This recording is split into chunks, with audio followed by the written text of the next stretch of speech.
시청자 여러분 안녕하십니까? 마켓 시그널 시작합니다. 이주영입니다. 조민재입니다. 네, 지금 시장을 아우르고 있는 이슈는 두 가지입니다. 일단 셧다운 종료에 대한 기대감, 그리고 바로 AI와 관련된 기술주들의 조정입니다. 이 부분이 지수에 그대로 반영이 되고 있는데요. 일단 이 셧다운 종료 기대감에 다우지수가 상승하는 모습을 보였습니다. 그러나 기술주와 관련된 테슬라를 비롯한 AI 관련주들 지금 전반적으로 조정을 받고 있습니다. 이에 따라 나스닥 지수 밀리는 모습입니다.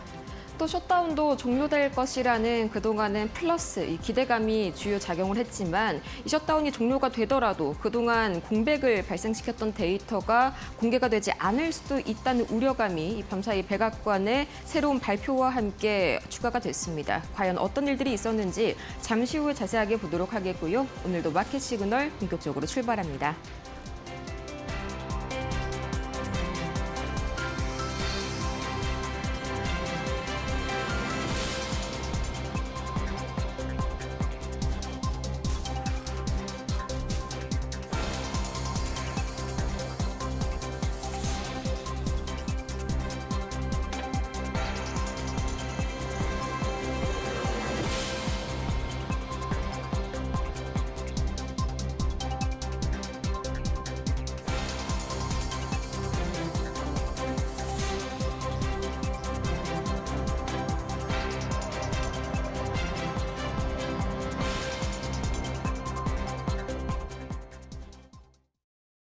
이 셧다운 종료에 대한 기대감과 더불어서 종료가 되더라도 데이터가 발표되지 않을 수도 있다는 우려감이 이 상방으로 공존하고 있는 지금 뉴욕 증시입니다. 지금 시각 다우지수는 0.82%, 이 셧다운 종료 기대감과 함께 은행주들이 강세 보이면서 가장 강하게 상승폭 올려주고 있고요. 반대로 이제 나스닥 지수는 0.26%, 오늘도 약보합 이어갑니다. 또 S&P 500은 0.11%, 강보합권에서 현재 등락을 거듭하고 있는 모습이 나오고 있는데요. 이 가장 먼저 현재 자금 흐름은 오늘 어떻게 흘러가고 있을지 이 섹터별로 히트맵 흐름 잠시 후에 보도록 하겠고요. 계속해서 바로 오늘 자금 흐름을 보시면 한눈에 이 장세가 이해가 되실 겁니다. 빨간불이 하락불, 초록불이 상승불이죠. 가장 먼저 오늘 M7들 군데군데 빨간불이 강하게 들어와 있습니다. 현재 이 약보합 수준에 머물고 있는 엔비디아 그리고 강보합인 마이크로소프트를 제외한다면 거즘 1%에서 2% 내외의 하락불을 켜고 있는 M7. 여전히 이 성장주들, 기술주들에 대한 투심은 회복이 되지 않은 그런 상황입니다. 거기에 더해서 오늘 금융주들은 상당히 좋은 그런 움직임들을 보여주고 있는데요. 이 JP모건 등과 또 이제 시티은행과 같이 은행주들이 특히나 강한 움직임 보여주고 있습니다. 이 밤사이에 미국 금융당국이 은행들에 대한 자본 규제 완화를 추진하겠다고 밝혔는데 이 한마디로 은행들이 더 많은 채권과 대출을 보유할 수 있도록 허용하겠다는 겁니다. 이게 전체 시장에도 중요한 게요. 은행들이 앞으로 미국채에 대한 매입을 더 늘리게 되면 국채 금리는 떨어질 것이고요. 당연히 시장의 유동성은 증가하기 때문에 플러스 시장에는 더욱더 먹거리가 될 수 있는 그런 이슈입니다. 거기에 더해서 헬스케어도 오늘 상당히 좋은 흐름들, 특히나 일라일릴리가 3% 강세 보이면서 역사적 신고가를 이어가고 있습니다. 이 GLP-1 비만 치료제에 대해서 정부 지원이 큰 보탬이 될 것이다라는 그런 분석들이 연이어지고 있는 일라일릴리고요. 그 외에 오늘도 오라클과 팔란티어는 계속해서 3% 내외 4%대의 흐름. 이 AI 인프라에 대한 막대한 의구심이 아직까지는 완전히 풀리지가 않은 그런 모습입니다. 그럼 이어서 오늘 시장을 움직인 마켓모버 이슈 세 가지 보도록 하겠습니다. 가장 먼저 오늘 두 가지의 이슈가 있었는데요. 이 밤사이에 백악관 대변인의 발언이 시장을 들었다 놨다 했습니다. 그 영상 지금 함께 보시죠. Democrats' weakness and their unwillingness to buck the fringe members of their party dragged this harmful shutdown on for 7 weeks and inflicted massive pain onto the American public. But let's be clear, the clean CR being voted on today in the House of Representatives that will lead to the reopening of the federal government is what President Trump and Republicans have supported from day one. Our troops, air traffic controllers, and federal employees will be back to receiving their regular paychecks. Families in need will get back to receiving their food purchasing assistance, and the people's government will soon be back open for business. President Trump looks forward to finally ending this devastating Democrat shutdown with his signature, and we hope that signing will take place later tonight. 네, 이 캐롤라인 레비 대변인의 반사의 발언, 가장 첫 번째로 중요했던 발언은 오늘 밤에 트럼프 대통령이 드디어 이 지난 43일간 이어졌던 장기간의 셧다운을 종료하는 데 서명할 수 있다라는 발언이었습니다. 이 지금까지 남은 최종 절차가요, 이제 오늘 우리 시각으로 오전 9시에 예정되어 있는 이 하원 표결입니다. 여기에서 임시 예산안이 통과가 된다면 오늘 밤 안으로 이제 현지 시각 오늘 밤 안으로 트럼프 대통령이 최종 서명을 하게 되고요. 그러면 현재 셧다운이 완전 종식이 된다라고 할 수가 있겠습니다. 이 부분은 상당히 긍정적이지만요. 두 번째로 섬뜩한 발언이 이어졌는데요. 그게 바로 지금까지 셧다운으로 인해서 이 10월 물가, 그러니까 CPI 그런 지표라든지 고용보고서 관련 지표들이 영구적으로 공개되지 않을 수도 있다라고 대변인이 밝혔습니다. 이 그간 셧다운이 장기화되면서 데이터가 손상됐기 때문이라는데 안 그래도 시장에 불확실성이 가득한 상태인데다 또 밤사이에 저는 FOMC 연준 아저씨라고 부르는 그런 전문 기자인데 이 닉 기자가 연준 내 현재 전무후무한 수준의 분열이 발생하면서 향후의 금리 인하 경로가 상당히 불투명해졌다라고 걱정 어린 기사를 쏟아부었습니다. 거기에 더해서 이 대표적인 이유 중에 하나인 데이터 공백이 더욱더 심화될 것이다라는 걱정이 현재 이 시장의 상방 압력을 제한하고 있고요. 이 AMD는 오늘도 상당히 분위기가 좋습니다. 어제 애널리스트 데이를 통해서 상당히 촉망받는 그런 미래에 대해서 CEO가 연설을 했는데 오늘도 장중 7%대 상승 보여주고 있는 AMD입니다. 특히나 밤사이에는 이 리사수 CEO가 CNBC와의 인터뷰를 통해서 현재 AI의 성장을 가로막고 있는 것은 컴퓨팅 용량의 부족이다. 이를 막기 위해서는 선제적으로 투자를 단행해야 한다라고 강조했습니다. 거기에 더해서 최근 들어서 상당히 논란의 중심에 서 있죠. 이 오픈 AI에 대해서도 상당히 우호적인 발언을 내놓으면서 현재 AI 거품론을 어떻게든 진정시키려고 노력하는 그런 발언들을 이어나갔습니다. 그러면 추가적으로 오늘 이 특징주 상황은 어떻게 흘러가고 있을지 가장 먼저 이 AI 반도체 중심 빅테크로 보도록 하겠습니다. 이 AMD 계속해서 AMD에 대해서도 월가의 긍정적인 반응들이 이어졌습니다. 뱅크 오브 아메리카는 이 AMD가 AI 시장에서 약 10% 이상의 점유율을 충분히 확보할 수 있다면서 앞으로 촉망받는 이 실적 전망에 대한 기대감을 내놓았고요. 이 브로드컴도 오늘 장중에 약간은 등락 거듭하는 모습을 보였습니다만 결과적으로는 장 막판 갈수록 좋은 흐름 보였습니다. 이 TD 코엔이 호실적을 기대한다라는 코멘트를 덧붙이면서 목표 주가를 기존 370달러에서 405달러가량으로 상향, 이 투자 등급은 매수로 그대로 유지를 했기 때문이고요. 반면에 엔비디아에 대한 주가는 아직까지는 조금 의구심이 끼어 있는 모습입니다. 이 밤사이에 멕시코 북부에 AI 데이터 센터 구축에 10억 달러를 투자를 하겠다. 보통 같았다면 플러스가 되는 강력한 그런 호재거리지만요. 이 엔비디아의 실적 발표를 약 일주일 정도 앞두고 과연 이 정도의 인프라 지출이 합당한 것인가에 대한 의문을 오히려 이 소식이 더하는 격이 됐습니다. 이 현재 다우지수는 0.6% 상승으로 마감을 지었고요. AMD 주가 흐름입니다. 9%대 강세로 갈수록 점점 더 상승폭을 확대해가는 움직임이 뚜렷하게 나타났습니다.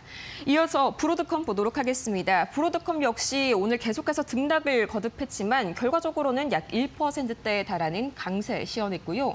엔비디아 궁금합니다. 엔비디아 0.37%, 장 막판 들어서 이 리사수 CEO의 CNBC 인터뷰 발언에 힘입어서 다시 한번 힘을 내준 엔비디아입니다. 강보합권에서 마무리가 됐고요. 추가적으로 특징주 나머지 종목들 보도록 하겠습니다. 테슬라는 오늘 강하게 이 하락불을 켰는데요. 우선 기본적으로 금리 인하에 대한 기대감이요 조금은 더 약해졌습니다.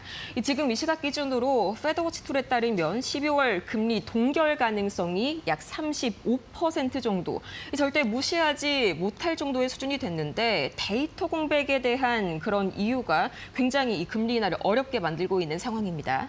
거기에다가 더해서 이제 개별주 악재도 있었는데요. 밤사이에 구글의 웨이모가 운전자가 없는 상태에서 이 고속도로 자율주행 서비스를 시작했다라고 밝혔습니다.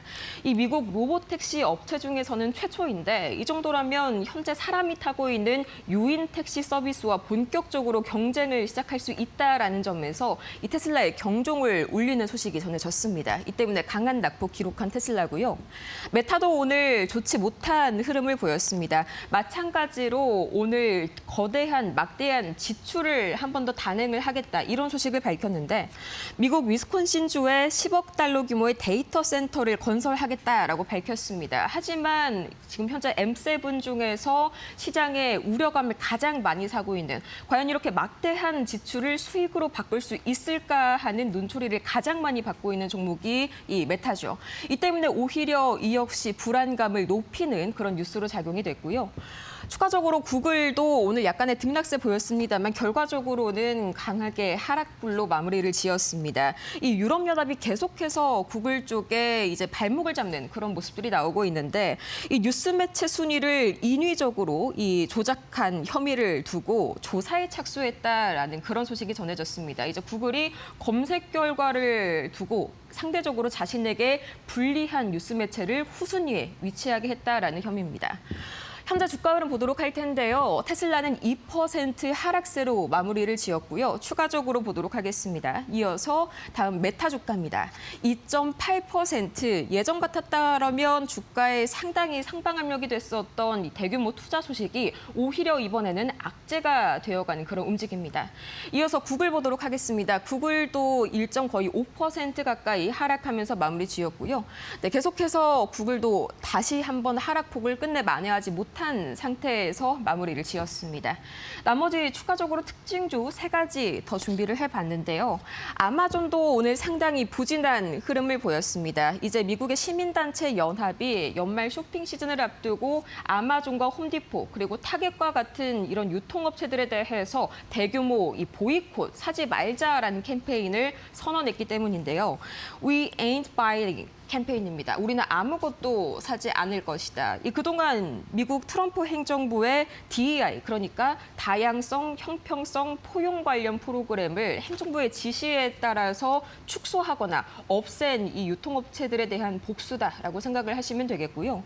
추가적으로 서클린턴의 밤사이에 개장 전에 실적을 발표했습니다. 실적 자체는 괜찮았습니다만 문제는 이 조정 운영비, 그러니까 비용에 대한 전망치가 상당히 예상보다 많을 것으로 발표가 됐습니다.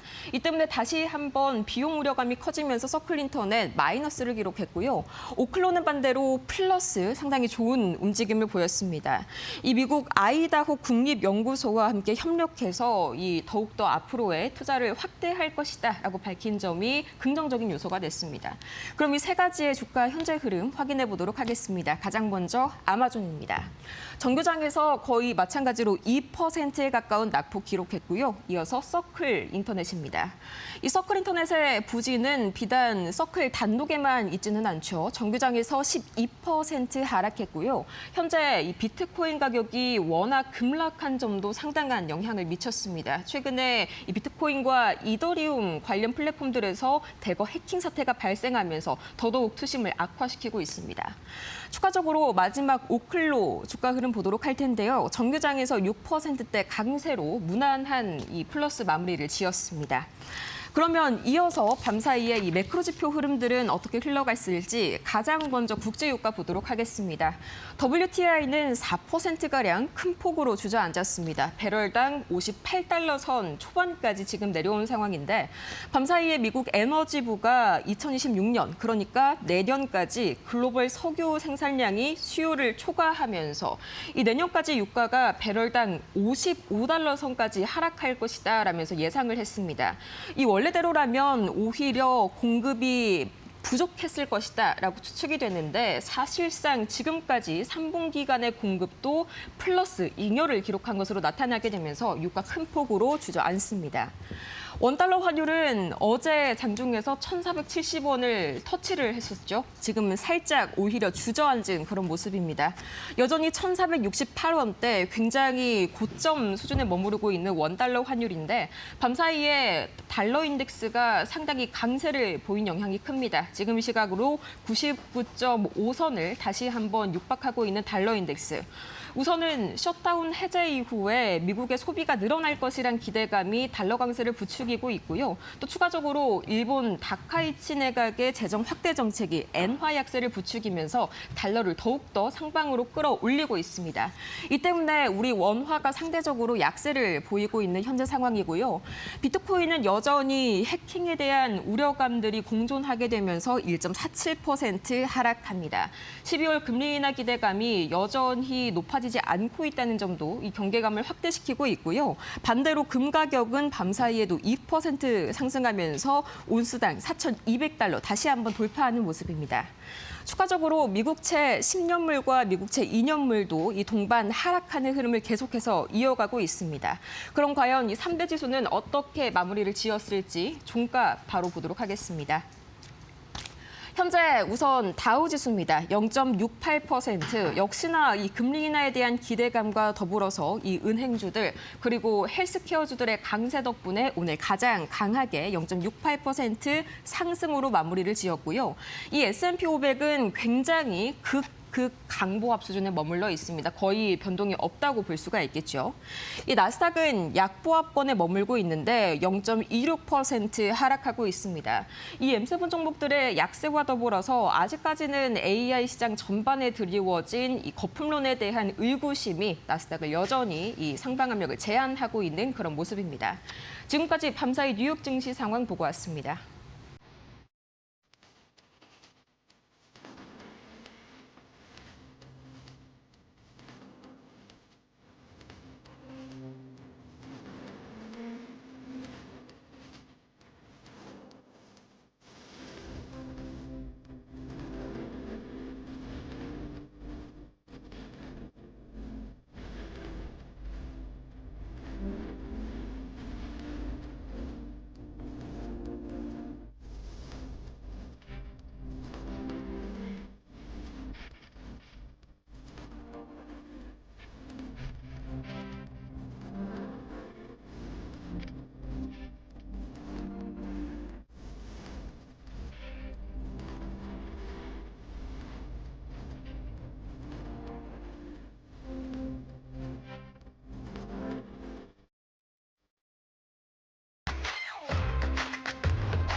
월가의 트렌드를 한눈에 캐치하는 월가 톡! 네, 자 오늘은 이제 지수가 혼조세로 마감이 됐습니다. 다우 지수가 48,000선을 돌파를 했는데요. 전반적인 흐름, 일단 다우 지수 장중에는 상당히 좋은 모습을 보였습니다. 그러나 나스닥은 하락이 지속이 되고 있습니다. 섹터별로 봐도 지금 어떻게 보면 방어주 쪽, 금융주라던가 또 헬스케어 쪽, 에너지 쪽이 상당히 좋았고 한 주간의 흐름으로 봐도 방어주 관련 종목들이 전반적으로 흐름이 괜찮았습니다.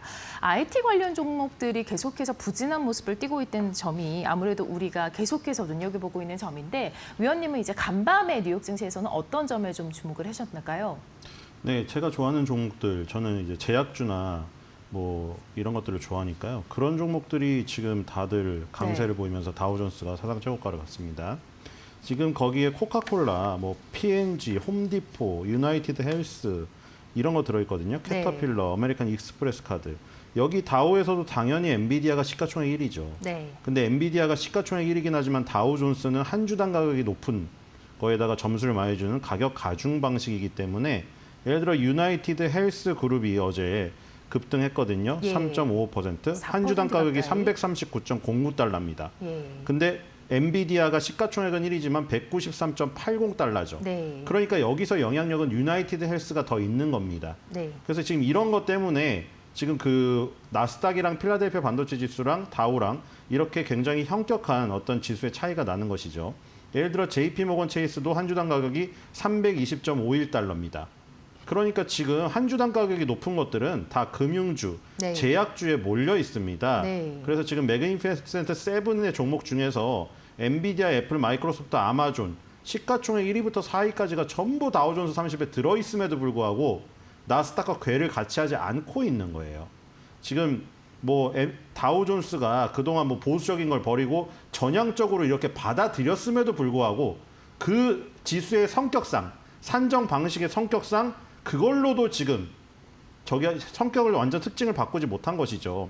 그리고 존스앤존슨도 상승을 했고요. 상승한 종목들 보면은 다 그렇죠. IBM도 상승을 했는데 315.04달러입니다. 자, 그리고 캐터필러도 0.90% 상승했는데 한 주당 가격이 무려 573.03달러입니다. 네. 그러니까 지금 이런 상황 때문에 다우존스는 사상 최고가를 간 것이고요. 엔비디아를 포함한 이 매그니피센트 7의 비중이 높게 산정이 되는 나스닥, 그다음에 필라델피아 반도체 지수는 하락을 했습니다. 네, 전반적으로 전반적으로 방어주도 강했고 또 항공주도 상당히 강세를 보였는데 그 이유가 바로 이 셧다운 해제가 임박이 되면서 항공 대란이 좀 완화된 그런 분위기가 연출됐기 때문이라는 얘기가 있습니다. 자, 관련해서 셧다운 이슈 먼저 보고 돌아오도록 하겠습니다.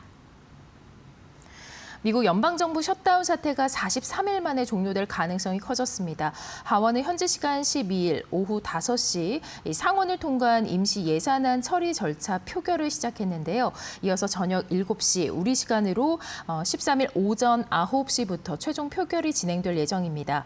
이번 예산안은 보훈부, 농무부, 그리고 의회 운영 등 일부 기관에 연간 예산을 배정하고 그 외 기관에는 내년 1월 30일까지 임시 예산을 지원하는 내용입니다.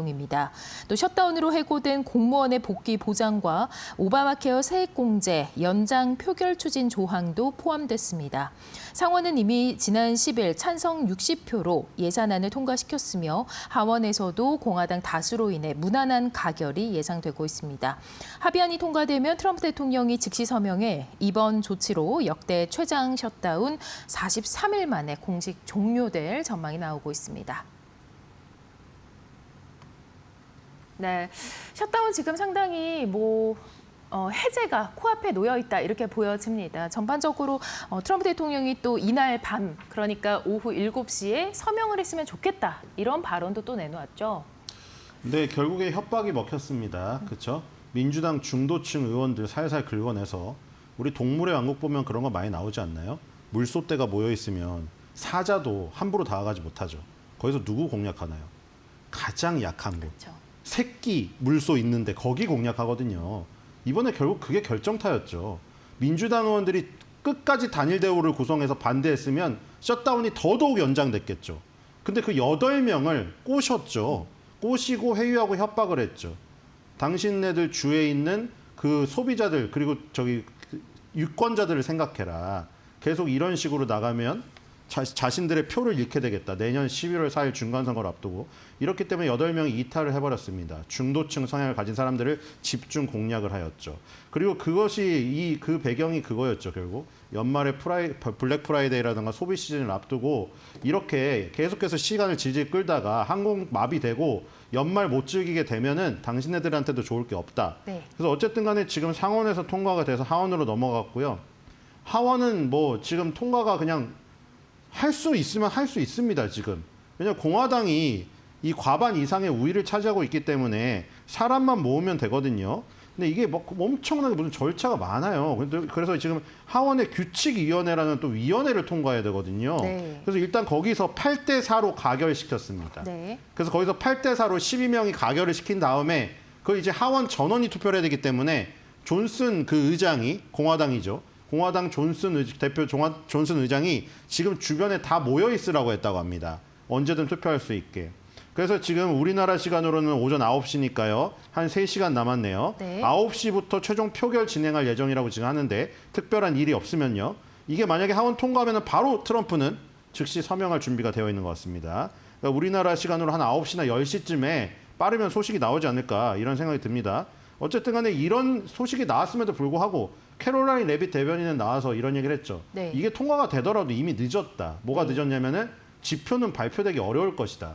지금 복귀해도 이 자료를 취합하는데 오래 걸릴 것이며 그동안 자료를 취합한 것도 없고 그래서 결국 10월 소비자 물가 지수 고용 동향 보고서 영원히 공개되지 못할 가능성이 크다고 네. 이렇게 압박을 했네요. 또 그다음에 모든 경제 데이터는 영구적으로 손상될 가능성도 있다고 네.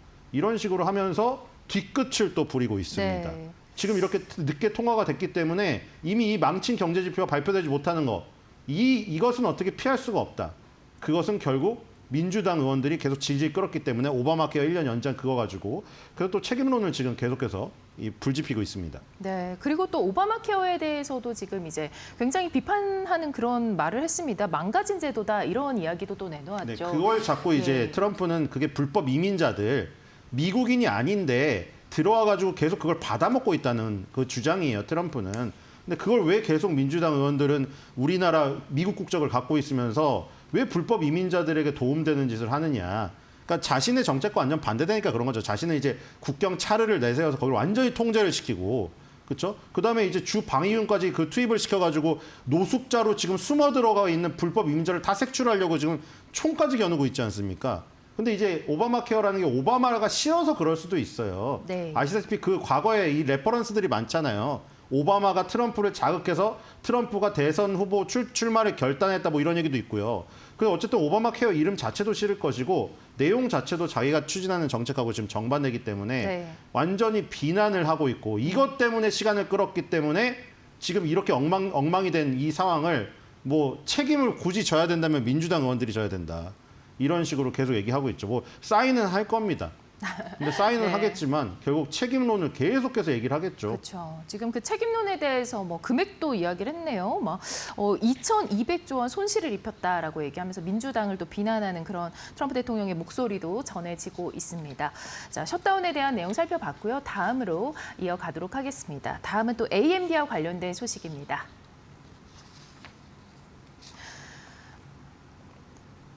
네, AMD가 AI 데이터 시장에서 10% 이상 점유율 확보 목표를 내걸었습니다. 리사수 CEO는 향후 3년에서 5년간 연매출 성장률 35%를 전망하며 시장의 기대를 끌어올렸습니다. 이 소식에 간밤 AMD 주가는 프리마켓에서 크게 급등하는 모습을 보였는데요. AMD는 2026년 차세대 MI400 칩 헬리옥스 렉 시스템으로 엔비디아에 정면 도전합니다. AI 데이터 센터 시장은 2030년까지 1조 달러 규모로 성장할 전망이고요. AMD는 수익성 목표도 높였습니다. 진후 CFO는 3년에서 5년 내 주당이 20달러를 제시했으며 이는 올해 예상치 2.68달러의 7배 수준입니다. AMD는 오픈 AI, 메타, 그리고 오라클 등과 장기 파트너십을 통해 공급 기반을 다졌습니다. 모건 스탠리는 ROI 경쟁에서 AMD의 강점이 부각될 수 있다고 평가했고, 다만 일부 애널리스트들은 공급망 제약과 실행 리스크를 경고하고 있습니다. 네, 조용하게 묵직하게 계속해서 좋은 모습을 보여주고 있는 AMD인데요. 지금 뭐 간밤에 소식이 나온 게 CEO의 발언입니다. 향후 3년에서 5년간 연매출 35%면 꽤 엄청난 퍼센테이지인데 이 시장의 기대를 끌어올릴 만한 것 같습니다. 네, 예. 전체 연매출은 35%인데 인공지능 관련 매출 성장률을 80%라고 했거든요. 이렇게 성장하는 산업이 있나요, 지금? 지금 어제 예를 들어 다우존스가 상한 최고가를 갔지만 이제 뭐 제가 좋아한다는 건 저 먹는 거 좋아해서 맥도날드, 뭐 나이키, 월트 디즈니 이런 것들이 올랐어요. 근데 이런 것들을 투자하기에는 매그니피센트 세븐 투자자들은 손이 안 갈 겁니다. 성향 자체가 틀리니까요. 그렇죠? 엔비디아, AMD 투자하다가 갑자기 맥도날드를 고르기가 상당히 쉽지 어렵죠. 않죠. 예. 그리고 그래서 지금 리사수 이분도 AMD CEO기도 하지만 종목도 만약에 이분이 투자를 한다면은 이런 종목들을 선호하겠죠. 지금 뭐 도박이라는 걸 인정했습니다.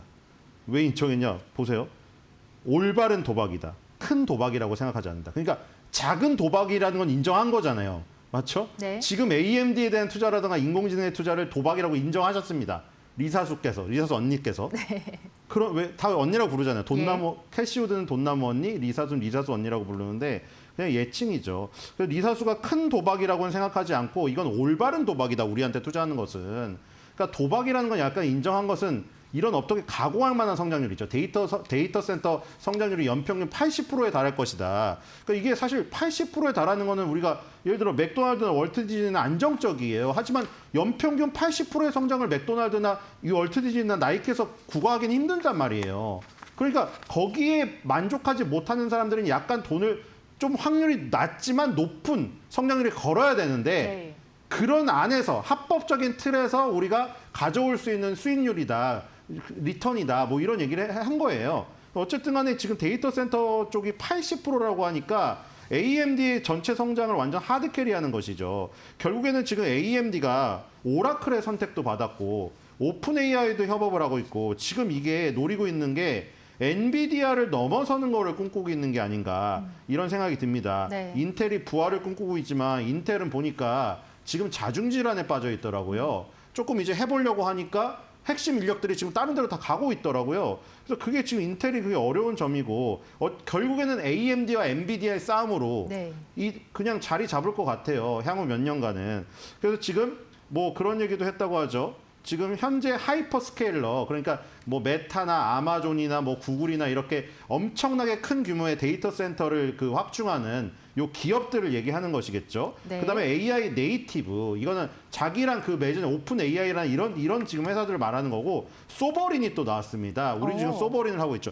그 자국 내에서 이제 국가 주도적으로 네. 자국 그 AI를 키우는 그 부분.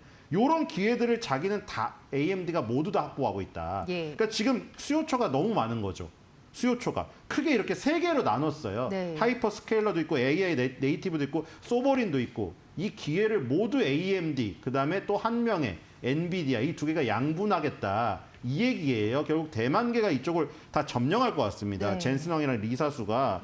그래서 이것 때문에 지금 뭐 연평균 성장률 80% 이상이라는 결과로 이어질 것이라고 확답을 했고 그게 도박일지언정 할 만한 도박이고 올바른 도박이다.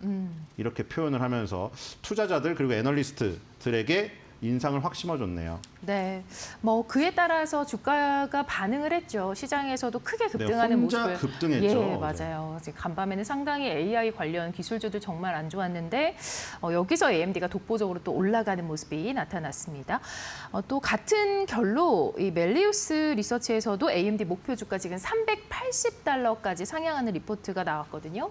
매수 의견도 지금 유지하고 있는데 충분히 합리적이라고 보이시겠네요. 그렇죠. 지금 뭐 기술적으로도 제가 엔비디아가 조금 죽고 있을 때 주춤거릴 때 AMD가 가는 걸 보면서 네. 제가 그때 그 얘기 드렸잖아요.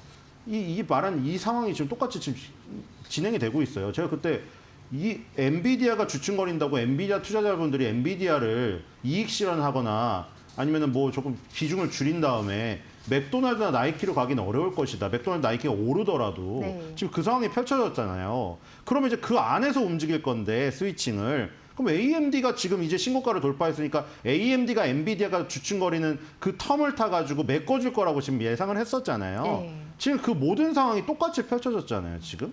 그렇죠? 맥도날드나 나이키나 월트 디즈니가 갈 것도 예상했잖아요. 그 다우가 강했는데 그렇다고 해서 엔비디아 투자자가 절로 가진 않았단 말이죠. 그래서 AMD로 쏠린 거죠. 네. 그래서 AMD가 또 급등하잖아요. 왜냐하면 AMD가 그 당시에 제가 보여드릴 때 기술적인 고점을 이제 넘어서서 이번 달에 신고가를 갔거든요. 역사 신고가를. 네. 그렇기 때문에 기술적으로도 훨씬 더 위치 에너지가 낮은 시점에 있었던 거죠. 그러니까 이런 스위칭을 통해서도 충분히 지금 계속 뭐 기술적인 고점론, AI 버블론 이런 거 나오고 있지만 그 안에서도 제가 여러 개 퀄컴도 얘기 드리지 않았습니까? 그런 것들이 남아있기 때문에 기술적으로도 충분히 피할 수 있는 여지가 있다는 거죠. 엔비디아가 주춤거리면 아니 그럼 제가 그 반문할 거 아니에요. 야 그럼 우리 맥도날드로 가란 얘기냐. 제가 그 얘기 아니었잖아요. 퀄컴 무슨 저 AMD 이렇게 지금 밑에서 치고 올라오는 이제 용이 승천하는 그림을 그려내고 있는 애들이 있기 때문에 엔비디아가 굳이 그렇게 뭐 고점의 경계론 이런 것들이 자꾸 내가 신경 쓰인다. 네. 뚝심 있는 투자들은 신경도 안 씁니다만 그냥 그 신경이 쓰이시면은 그 안에서 스위칭을 하는 거죠. 그쵸. 이 인공지능 씬 안에서도 지금 수만 매가 계속 돌고 예. 있기 때문에 즉 괴물이 여러 마리 있다고 말씀을 드렸잖아요. 맞습니다. 그러니까 지금 AMD나 퀄컴은 상대적으로 AMD는 이제 올라버렸는데 퀄컴은 또 뒤에 또 지금 나타나고 있는 어떤 다크호스잖아요. 네. 갑자기 통신 칩을 하다가 인공지능 칩 시장으로 넘어온다고 하니까. 네. 그러니까 지금 그 네 개가 있어요. 총 그렇게 이게 결론을 내리면 AMD랑 엔비디아가 주도를 하고 있고 인텔이 부활을 꿈꾸고 있고 아예 새로운 시장에서 들어오는 퀄컴이 있어요. 그러니까 여러분들은 AMD에서 지금 만약에 정말 잘 탔다면 엔비디아에서 일부 이익 실현하고 AMD에서 또 수익을 크게 거두셨겠죠. 네. AMD에서 또 크게 걷어갖고 어제 리사수 언니 발언이 세론의 타이밍이다라고 생각하신 분은 그럼 또 이익 실현 좀 해보세요. 그다음에 이제 퀄컴이나 인텔의 부활을 노리고 또 들어가는 네. 이런 스위칭 전략도 괜찮겠죠. 네. 네, 순환매에서 지금 스위칭 전략 말씀을 해주셨는데 역시 마찬가지로 다음 이슈도 지금 AI와 관련된 이슈입니다. 이번에는 엠트로픽인데요. 관련 소식, 데이터 센터를 내년 첫 건설 또 내년에 선보인다라고 하는데 이 관련 소식 살펴보도록 하겠습니다. AI 스타트업 엔트로픽이 미국 뉴욕과 텍사스에 500억 달러, 우리 돈으로 약 73조 원 규모의 데이터 센터를 짓습니다. 이번 투자는 AI 경쟁 속에서도 과감한 인프라 확충 행보로 평가가 되는데요. 인공지능 클로드 개발사로 알려진 엔트로픽은 과학과 연구 분야에서 높은 평가를 받아왔습니다. 새 데이터 센터는 AI 연구 개발과 머신러닝 툴, AI 애플리케이션 개발 지원을 강화할 예정입니다. 다리오 마우데이 이 CEO는 복잡한 과학 문제를 해결할 AI를 현실화하는 인프라가 될 것이라고 밝혔는데요. AI 혁신의 최전선에서 개발을 지속적으로 뒷받침할 것이라고 강조했습니다. 올해 출범 4년 차인 이 엔트로픽은 지난달 구글 클라우드 반도체 100만 개에 대한 접근 권한을 확보했으며 또 이는 AI 모델을 훈련하고 구동하기 위한 것입니다. 아울러 아마존의 AWS를 자사 기본 클라우드 공급 업체로 지정하고 아마존에서 대규모 투자를 받기도 했습니다. AI 생태계 전반이 이처럼 순환형 투자 공급 구조로 얽히면서 거품론 우려가 커지고 있는 가운데 엔트로픽의 기업 가치는 약 269조 원으로 평가가 되고 있습니다. 참 재밌습니다. 지금 AI 거품론 나오고 있는 상황에서도 어떻게 보면 앞서 말씀하신 순환매랑 되게 비슷한 것 같습니다. 기업들이 뭐 줄이어서 계속해서 투자 소식을 내놓고 있습니다. 여기서 지면 끝나니까요. 데이터 센터 없으면은 바로 뒤처집니다. 지금 이 순간에도 계속해서 수시로 학습하고 추론하고 있기 때문에 좀만 뒤처지면 소비자들이 선택을 하지 않아요. 왜냐면 지금 선택지가 많이 있거든요. 제미나이도 있고 여러분들 그 보시면은 유튜브에 맨날 나오잖아요. 갑자기 이런 거 이거 새로 나왔는데 이게 괜찮더라. 그거 써봐요. 근데 또 다른 유튜버가 이거 새로 나왔는데 더 괜찮던데요? 계속 옮겨 다닙니다. 퍼블렉시티, 구글 제미나이, 그록3, 네. 무슨 챗 GPT, 클로드 그거 쓰다가 얘가 조금 뭐 내 답변이 조금 질문을 했는데 네. 답변이 시원치 않다가 하면 다른 데로 가버려요. 거기서 뒤지지 않기 위해서 끊임없이 데이터 센터 돌려야 되기 때문에 모자릅니다. 근데 어제 그 말했던 이슈가 또 그런 있긴 해요. 이게 네. 데이터 센터가 우리가 막 미래지향적이고 되게 깔끔하니까 사람들이 다 선호할 줄 알잖아요. 이거 거의 님비 현상으로 교도소 수준으로 싫어합니다. 그렇죠? 지금 우리나라에서 지금 거부당했어요. 전자파 때문에 뭐 죽는다고. 그러니까 이런 것들이 민주당이 이번에 중간선거에서 이긴 주 중에 그런 주가 꽤 있었다는 거죠. 그게 나중에 그게 확대돼가지고 민주당의 그런 쪽이 막 확산이 돼가지고 트럼프가 크게 대패하면은 이게 조금 브레이크가 걸릴 그런 요소도 얘기 드렸고 어쨌든 지금 계속해서 확충이 되고 있는데 아마존이 저번에 발표한 거 있잖아요. 인디애나주의 110억 달러 규모 AI 데이터 센터 이름이 레이니어였어요. 프로젝트가. 이게 엔트로픽의 챗봇 클로드가 독점 사용하는 거거든요. 네. 아마존이 지금 엔트로픽을 선택한 게. 그런데 엔트로픽이 지금 이번에 또 말한 거는 이거랑 또 별개의 데이터 센터입니다. 그러니까 지금 엔트로픽의 지금 클로드라는 이 챗봇이 굉장히 지금 유망하고 사람들의 이 인기를 지금 얻고 있기 때문에 계속해서 키우려고 하는 것이고요. 다른 데도 마찬가지죠. 제미나이를 갖고 있는 구글도 지금 유럽 쪽에서 지금 계속 확충 이 계획을 내세우고 있어요. 2029년까지 독일에다가 투자를 하는데 이번에 어디냐면 프랑크푸르트 옆에 있는 디첸바흐라는 곳에 새 데이터 센터 건설 계획을 내세웠고요. 그다음에 하나우 데이터 센터라고 프랑크푸르트 인근에 있는 거는 이거 2023년에 이미 개장했는데 여기에 또 확충을 한다고 합니다. 그리고 마이크로소프트도 포르투갈 항구도시 시네스에다가 또 14조 6천억 원 투자해서 데이터 센터 건설하고 지금 다들 뭐 난리예요. 엔트로픽의 73조가 아까 거기에 비해는 워낙에 크긴 하거든요. 네. 아까 구글이 독일에 세우는 게 9조 3천억 원짜리고요. 네. 마이크로소프트가 포르투갈에 세운 게 14조인데 엔트로픽이 어제 발표한 게 73조래요. 어마어마하죠. 그러니까 여기서도 느낄 수 있으실 거예요. 지금 미국하고 중국하고 두 명이 투톱으로 나서고 그 밑에 바짝 따라오고 있는 게 지금 중동이에요. 네. 이 유가 돈으로 갔다가. 근데 유럽은 이렇게 쏘버린 AI를 내세워도 규모 자체가 저 정도밖에 되지가 않는 거죠. 그러니까 지금 유럽은 어떻게 보면 플러스 알파로 봐야 되는 것이고 결국 미국과 중국의 대결에다가 중동이 끼는 건데 거기에 이제 요 LLM들을 가진 업체들이 대부분 더욱더 주력적으로 하고 있죠. 구글, 제미나이를 가진 구글이라던가 이 클로드를 가진 오픈 AI가 아니라 엔트로픽. 그다음에 그록3를 가진 테슬라. 이런 애들이 지금 데이터 센터 확충에 열을 올리고 있어요. 그리고 이렇게 LLM의 LLM이 독점적으로 이용하는 것뿐만 아니라 이게 메타가 계속하는 거랑 똑같아요. 과잉 투자가 낮다는 게 만약에 이 LLM을 키우는 걸 넘어설 만큼 데이터 센터가 남아 돌아도 상관이 없어요. 왜냐하면 다른 데에서는 시도조차 못하기 때문에 네. 나중에 이거를 임대해서 빌려 써야 됩니다. 그쪽에서는.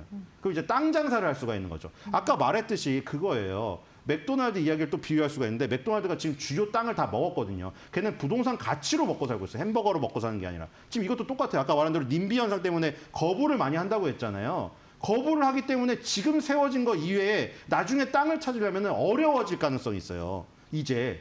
거기는 전기도 많아야 되고 물도 많아야 되고 주민들도 반대를 안 해야 돼요. 그러니까 이렇게 지금 선제적으로 주요 거점들을 다 장악을 해놓잖아요. 네. 그럼 나중에 데이터 센터를 하려고 해도 그런 조건을 찾기가 어렵습니다. 그러니까 결국에 지금 세운 애들 거를 돈 주고 빌려 써야 된다는 얘기예요. 향후 수년 후에는. 네. 그러니까 지금 결국 이렇게 막대한 투자를 할 수 있는 여력이 있는 애들만 살아남겠죠. 네, 선점하는 그런 모습이 나타나고 있는데 엔트로픽도 이제 그 결을 따라가고 있습니다. 자, 다음으로는 테슬라 이슈 함께 보도록 하겠습니다. 테슬라 코리아가 자율주행 시스템 감독형 서비스를 한국에 곧 출시한다고 공식 발표했습니다. 현지 시간 10일 테슬라 코리아는 X에 FSD 감독형 다음 목적지 한국이라는 글과 함께 시범 주행 영상을 공개했습니다. 이 영상에는 차량이 운전자 개입 없이 차선 변경, 주차까지 스스로 수행하는 장면이 담겨 있습니다.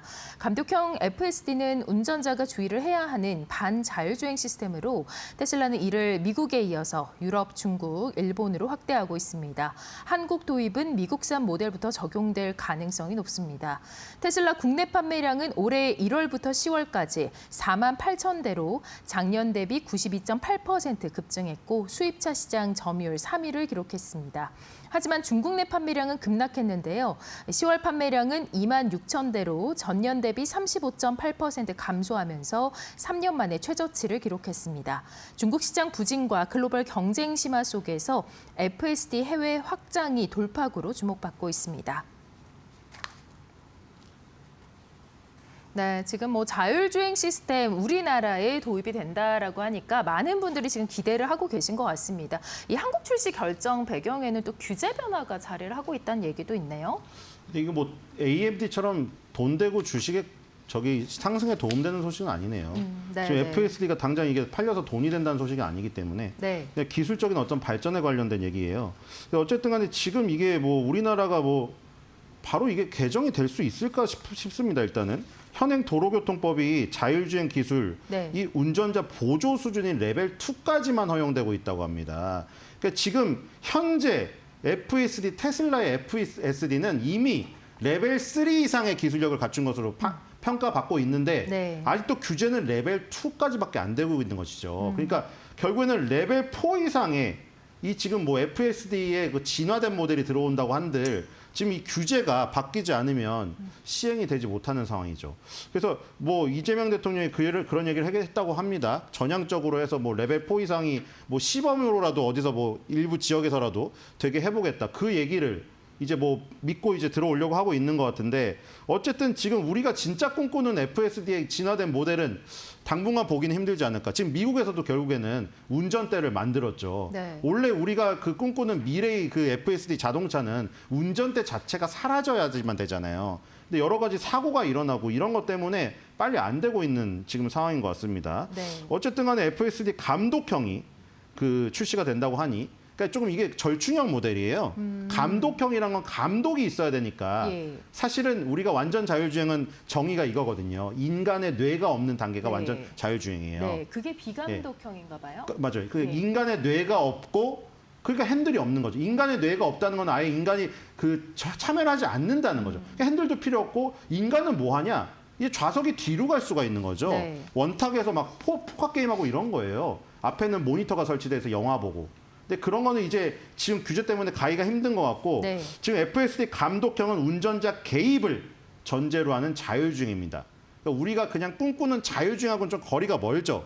정말 자율주행 우리가 꿈꾸는 건 그거잖아요. 알아서 해라인데 이거는 어쨌든 감독하는 운전자가 있어야 됩니다. 네. 그리고 운전대에다가 손을 올려놔야 돼요, 또. 네. 그러니까 이게 약간 지금 규제가 이 발전 속도를 못 따라오고 있는 상황. 네. 그렇다고 뭐 이런 거를 확 풀었다가는 또 여러 가지 지금 데이터가 안 쌓이고 사고가 날 수 있기 때문에 또 네. 너무 급진적인 또 변화는 안 되겠죠. 네. 갑자기 다 풀어놨다가 저게 사고가 나면 그 규제를 푼 정부와 행정부가 책임을 지게 되거든요. 네. 그래서 일단은 절충형으로 일단 들어오는 것 같은데 네. 어떤 식으로 들어올지 한번 봐야 될 것 같습니다. 곧 네. 출시된다고 합니다. 네, 테슬라 차트 살짝 한번 보고 갈까요? 테슬라가 간밤에 지금 2% 빠졌고 또 시간 외 급락은 아니고요. 약세가 나오고 그 사이에, 있습니다. 네. HTS가 꺼져버렸네요. 근데 저 머릿속에 지금 있죠. 보시면은 3개월 동안의 차트를 봤을 때는 그러니까 그래도 3개월 전에 급등 나오고 2개월 동안 월봉 기준이에요. 2개월 동안 십자봉이 하나씩 나오고 있잖아요. 네. 근데 그게 2021년과 작년에 고점 2개가 걸려 있다고 했죠. 그 고점을 넘어서서 $500를 가면 진짜 하늘이 열리는데 거기서 정말 답답하게 지금 계속 매몰되어 있다고 했잖아요. 그 와중에 캐시우드는 일부 차익 실현을 했고 예. 그래서 그 부분을 뚫어내야 되는데 뚫어내려는 이슈가 뭔가 제가 보기에는 계속해서 AI에 초점을 맞추고 있기 때문에 그 AI에서 뭔가 터져야 되지 않을까 계속 얘기를 드렸잖아요. 그러니까 어제 뭐 감독형 FSD 이런 이슈로는 그 고점을 돌파하기가 힘들어 보이는 상황입니다. 그리고 실적도 이제는 받쳐주지 않고 있죠. 이제 전기차를 굉장히 따져서 특히 겨울철이 다가오잖아요. 그럼 네. 사람들이 이제 따지는 사람들밖에 없어요. 부자들은 안 따지죠. 왜냐하면 테슬라 사서 차고지에 넣어놔도 만약에 배터리 성능이 떨어져서 테슬라를 못 몰고 나가요. 그럼 옆에 람보르기니 몰고 나가면 됩니다. 근데 그런 사람들은 다 산 거죠, 이제. 이제는 엄청 꼼꼼히 따지겠죠. 겨울철에 성능이 얼마나 저하될 것인지, 내가 부산까지 왕복을 해야 되는데 테슬라를 끌고 가족여행 가는데 아무 문제가 없을 것인지 고민하고, 그리고 보조금도 폐지했기 때문에 보조금을 또 그만큼 돈 주고 사야 되니까 엄청 생각을 하죠. 그 와중에 중국차가 중국에서 치고 나오니까 이제 힘든 것이고 네. 유럽에서는 거기다가 덧붙여가지고 정치적 이슈까지 저기 붙은 거 아닙니까? 그러니까 그런 부분은 힘드니까 제가 보기에는 AI랑 옵티머스 로봇에서 뭔가가 터져줘야 돼요, 이게. 그게 아니면은 지금 AMD처럼 실적 어닝 서프라이즈로 저걸 뚫기는 힘들다. 네. 테슬라가 지금 실적 어닝 서프라이즈가 나오기가 지금 상당히 어렵습니다. 옵티머스 로봇이나 AI는 지금 당장 실적이 찍히는 게 없어요. 지금 실적이 당장 찍히려면 사이버 트럭이 갑자기 말도 안 되게 폭발을 해야 되는데 그럴 가능성을 우리가 좀 가정하기가 좀 확률이 낮지 않습니까? 네. 그래서 저는 AI랑 옵티머스 로봇에서 뭔가 큰 게 나와야 되지 않을까 이런 생각이 듭니다. 네, 이 차량 판매량이 좀 기대하기는 어려운 상황이다 보니 또 AI 관련 쪽 모멘텀이 나와줘야 될 것 같습니다. 자, 오늘도 월가 매크로부터 종목까지 전반적인 트렌드 자세하게 알아봤습니다. 신일섭 위원과 함께했습니다. 고맙습니다.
외신에서 지켜보는 국내 기업과 이슈를 조망합니다.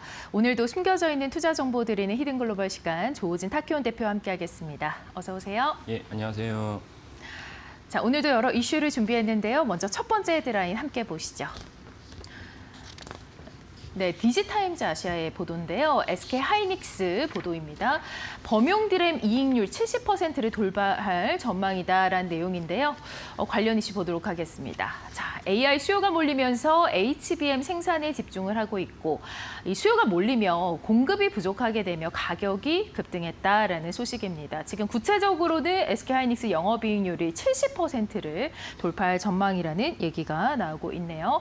이게 뭐 1995년 이후로 30여 년 만에 대호황이 기대가 된다 이런 분석이 나오고 있는데요. 예, 맞습니다. 네. 그 디지타임스는 일전에도 한번 제가 말씀드린 적이 있지만 대만의 이제 유력한 이제 IT 전문 이제 매체이고 이곳에서도 또 중요한 어떤 이렇게 기사가 많이 나오고 있습니다. 그 이유는 무엇이냐면 이제 오늘 말씀드린 뭐 이렇게 그 이따가도 말씀드린 이제 TSMC나 폭스콘도 대만에 있고 그다음에 관련된 공급망 기업들이 많이 대만에 있기 때문에 그중에 한 군데만 취재가 돼도 현재 반도체 가격이 내려가겠다, 반도체 가격이 올라가겠다는 것을 알 수 있기 때문에 디지타임스가 종종 이제 우리나라 언론에도 등장합니다. 그 오늘의 그 디지타임스 보도를 보면은 SK하이닉스가 HBM이 아니고 HBM이 아니니까 우리 범용 디램, 우리가 또 다른 실패하는 레가시 디램이라고 하는 그런 디램의 영업이익률이 70%가 나온다. 이런 이제 기사입니다. 그러니까 대단히 충격적이고 놀랍기도 합니다. 어떻게 이렇게 많은 이제 영업이익이 나올 수 있느냐라고 살펴본다면 결국 이제 근본적으로는 이제 저희가 많이 이렇게 말씀드리긴 했지만 AI, 그러니까 HBM으로 말미암은 AI의 어떤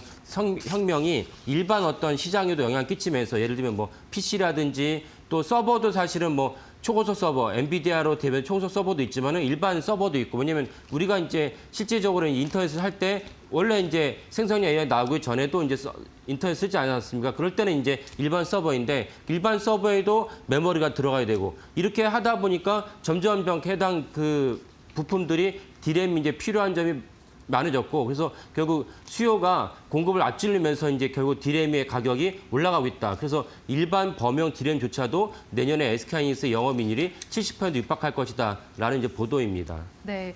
이렇게 보통 이제 HBM이 수요가 큰 건 알고 있었는데도 디램 쪽으로도 이 영향이 전해지고 있는 것 같습니다. 지금 예전에도 영업이익률이 70%를 넘긴 적이 있었을까요? 예, 그래서 아까 말씀하신 대로 1995년에 네. 95년은 정확히 30년 전이죠. 그때 이제 윈도우 95로 바뀌면서 그리고 이제 그 전체적으로 디램이 이제 부족해지면서 그 PC가 이제 교체가 되면서 그 당시 디램에 대한 수요가 이제 폭등을 하면서 영업이익 그때 이제 70%가 넘었다라고 얘기가 나오고 있습니다. 그러니까 30년 만에 디램이 초호황, 슈퍼사이클을 이제 접어들었다라고 이제 알 수가 있겠습니다. 결국 이제 뭐든지 상품이라는 건 수요와 공급에 따라서 결정되는데 수요는 많아지는데 공급이 그게 못 쫓아가면 이제 그 가격이 올라갈 수밖에 없습니다. 그래서 30년 전에도 그랬고 지금이 또 한 번 이제 일반 범용 디램의 그 수요가 공급을 앞지르면서 가격이 이제 70% 가격이 내년에 SK하이닉스 영업이익률이 가격이 70%, 될 것이다라는 전망이 나오는 것입니다.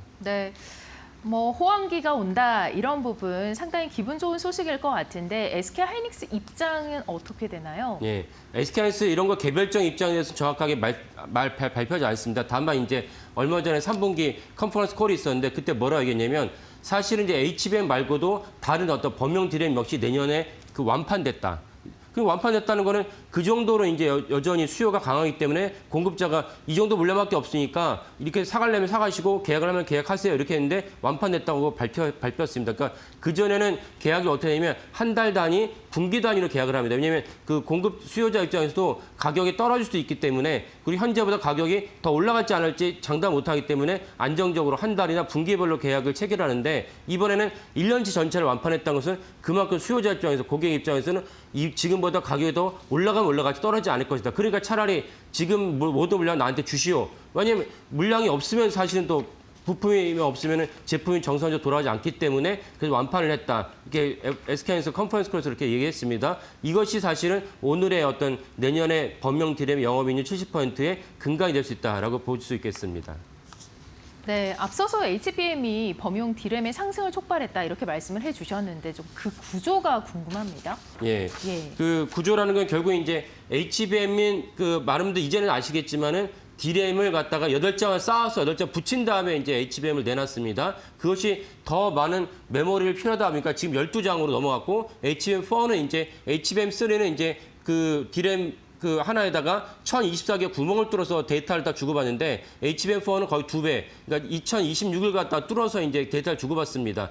이러다 보니까 훨씬 일반 D램보다는 HBM이 공정 난이도가 높고 그만큼 부가가치 영업이 높습니다. 그러니까 SK하이닉스를 비롯한 삼성전자 역시 일반 D램에 대한 생산은 이제 줄이거나 오히려 이제 그 늘리지 않고 그 HBM 생산용 D램으로 늘렸습니다. 그러다 보니까 그 HBM은 많이 생산하려고 하는데 그 범용 D램은 생산을 갖다가 줄이거나 이제 그 정체됐습니다. 삼성전자가 엔비디아 납품을 하지 않는데 무슨 얘기냐라고 말씀하실 수도 있지만 엔비디아만 HBM을 원하는 것이 아닙니다. 우리가 다 아는 대로 AMD도 있고 그다음에 뭐 심지어 테슬라도 있고 이러다 보니까 사실은 HBM 요구하는 데 많습니다. 그러니까 모든 이제 메모리 3사는 다 가급적이면 HBM을 더 많이 공급하려고 하지 범용 D램에 대한 공급은 갖다는 수동적이고 축소하는 경향이 있습니다. 그러다 보니까 사실은 수요는 많아지는데 그 공급은 줄거나 정체됐고 이 때문에 사실은 내년에 SK하이닉스의 영업이익률이 범용 영업이익률이 70%다. 이건 너무나 충격적이고 놀랄 만한 수치입니다. 네, 이러한 흐름에 지금 중국 반도체 기업들도 어떻게 보면은 한몫 기여를 했다라고요. 예, 맞습니다. 그러니까 이때 우리가 생각할 수 있는 대목은 그 아까 말씀드린 뭐 아마존이라든지 테슬라라든지 엔비디아라든지 이런 모든 미국 기업들이 HBM 요구하는 거 알겠어. 근데 원래 사실은 한 1년 전만 하더라도 중국 기업이 엄청난 약진을 말미암아 삼성전자 위기다. 왜냐하면 삼성전자가 엔비디아 앞으로 못하고 있으니까 삼성전자는 위에는 못 올라가고 밑에서는 이제 중국 반도체가 치고 올라가니까 넛크래커 치킨 게임에서 이제 삼성전자가 되게 난처한 처지다라고 생각을 했는데 왜 그러면 중국 기업이 있는데 왜 이렇게 범용 D램에 대한 공급이 부족하냐라고 봤을 때 심지어 중국의 메모리 반도체 대표적인 기업인 창신 반도체입니다. CXMT인데 CXMT마저 지금 HBM3를 갖다 개발을 임박했다는 것입니다. 왜? 중국 당국이 야 우리가 지금 AI를 했는데 언제까지 너네가 그 D램을 갖다가 만들어서 팔고 있을래? 여기서 그만하고 이제는 HBM 개발하는데 치중을 해라. 거기에 만약에 수익률이나 여러 가지 재정적인 재무적인 어떤 손실이 생긴다면 그건 당연히 중국 당국이 이제 보조해 준 것으로 추정이 됩니다. 그래서 창신 반도체까지 이제 HBM 개발로 이제 돌아서면서 범용 D램의 공급이 예상만큼 많지는 않다. 이것이 오늘의 주제인 SK하이닉스가 내년에 영업이익 70%가 되는 그런 또 근간이 된다 볼 수가 있겠습니다. 네, 지금 뭐 SK하이닉스 PER도 4배로 지금 나오고 있는 상황에서 상승 여력이 충분한데 여기에 지금 반도체 쪽 초호황 기대감까지 더해지고 있는 상황입니다. 이 부분 참고하시면 좋겠고요. 다음 두 번째 헤드라인 함께 보도록 하겠습니다. 자, 두 번째 헤드라인은 바로 월스트리트 저널의 보도입니다. 폭스콘 보도인데요. 오픈AI 협력을 공식화했다라는 그러한 소식입니다. 관련 소식 보도록 할 텐데요. 이 폭스콘이 오픈AI 협력을 공식적으로 예고를 했고 또 AI 서버 출하량 전분기 대비로 300% 증가를 전망하고 있습니다. 누적 매출 1조 대만 달러 돌파를 했는데 이 부분 어떻게 보시는지 좀 궁금합니다. 그 앞서서 지금 뭐 젠슨항 CEO가 TSMC에 직접 칩 공급 확대를 요청을 하면서 또 체육대회에 또 참가하는 그런 재밌는 기사가 있다라는 소식을 같이 전해주고 계시네요. 예. 그러니까 젠슨항 CEO가 세계적인 거물 아닙니까? 세계 유수 정치인들도 젠슨항을 만나려고 그렇게 손을 내밀지만 젠슨항이 바쁘기 때문에 쉽사리 시간을 내지 않습니다. 얼마 전에 에이펙 정상회담에 맞춰서 젠슨항이 한국을 방문했는데 제가 그때 말씀드린 적이 있지만 그때 최초의 한국 방문은 아니고 젠슨항 CEO가 엔비디아가 그래픽 카드로 회사를 머물고 있을 때는 용산 전자상가에 종종 출몰을 했었다. 왜냐하면 자신의 최대 수요처 중 하나가 한국의 PC방이었기 때문에 그걸 현장에서 보려고 용산 전자상가에 방문했습니다. 그래서 그때는 젠슨항 CEO가 한국을 방문해도 우리가 뭐 그렇게 주목할 만한 분이 아니었지만 이제는 AI 시대에 시총 4조 달러가 넘는 그런 기업의 CEO이기 때문에 젠슨항 CEO가 방문만 하더라도 해당 국가가 들썩들썩합니다. 이런 젠슨항 CEO가 좀 전에 말씀드린 내용이 뭐냐면 TSMC의 사내 체육대회에 방문해서 거기서 연설도 하면서 TSMC가 얼마나 중요한 기업인지 얘기를 했다는 것입니다. 그러니까 그 말은 하나의 총국이고 지금 화면에 나오신 이 장면인데 하나의 총국이고 야 어때 젠슨항 CEO가 TSMC 체육대회까지 가냐 이렇게 웃기도 하지만은 이면에는 그만큼 젠슨항 CEO가 TSMC에다 공을 들이고 있다. TSMC에 얼마나 많은 애정을 갖다 표시하고 있나라는 것을 알 수 있는 중요한 대목이라고 하겠습니다. 네, 뭐 정말 뭐 젠슨항 CEO가 이 TSMC에 잘 보이고 싶어서 그런 건 아닐까요? 예. 맞습니다. 그래서 젠슨항 CEO가 그 정도로 TSMC 잘 보고 싶었는데 그러면 천하의 젠슨항이 왜 TSMC에 잘 보고 싶었냐? 결국 젠슨항이 지금 시총 4조 달러가 넘는 기업의 CEO이지만 근간은 결국은 허퍼, 블랙웰, 루벤 이런 식으로 이어지는 엔비디아의 연산 칩을 갖다 내놓아야 되는데 연산 칩을 내놓을 수 있는 생산할 수 있는 유일한 기업이 어디냐? TSMC입니다.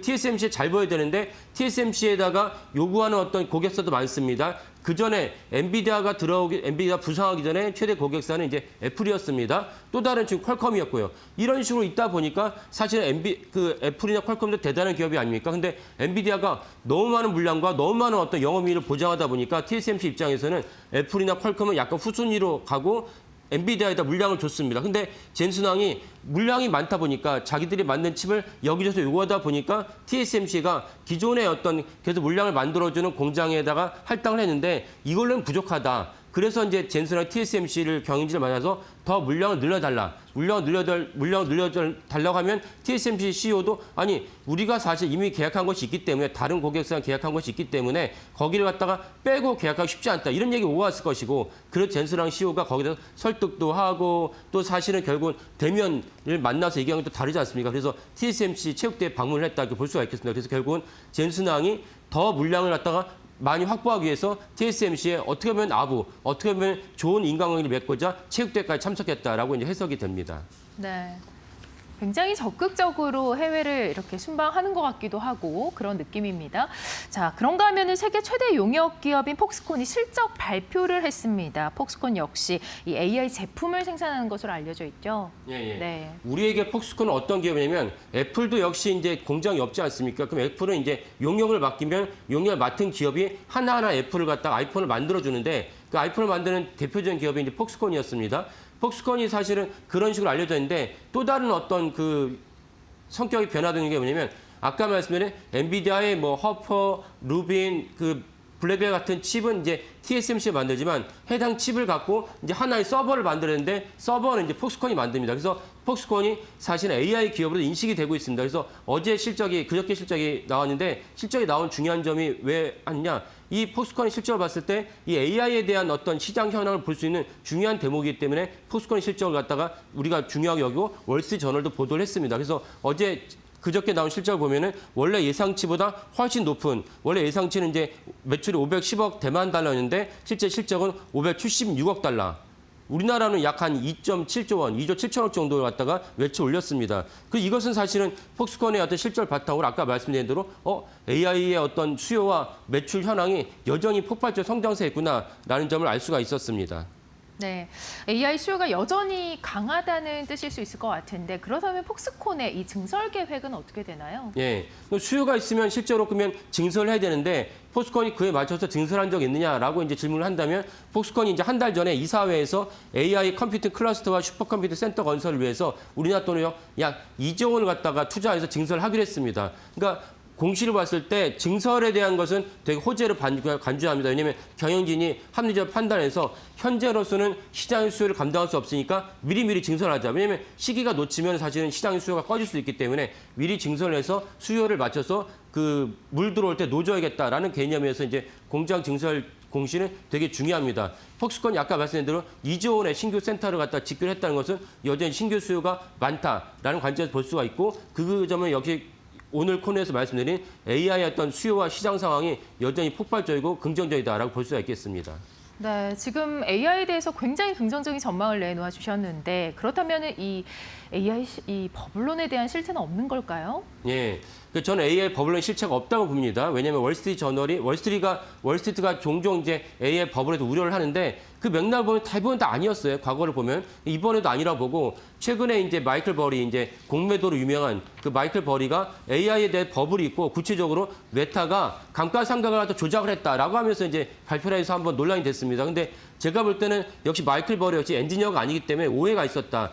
우리나라에서 작년에 그런 논쟁이 있었는데 뭐냐면 이미 그 엔비디아가 내는 허퍼 같은 경우 3년 정도의 감가상각을 생각한다면 허퍼의 어떤 내구성이 끝났다. 그러니까 허퍼 대신에 다른 그 칩을 갖다가 구매를 해야 된다. 이런 어떤 논쟁이 있었는데 그 논쟁 역시 오해가 비롯됐다. 하퍼 같은 경우 이제 하퍼 하나가 도매로 구입할 때도 3만 달러, 우리나라 치면 4천만 원이 넘고 지금의 블랙웰은 도매로 치면 7만 달러, 우리나라 치면 1억 원에 육박하는 칩입니다.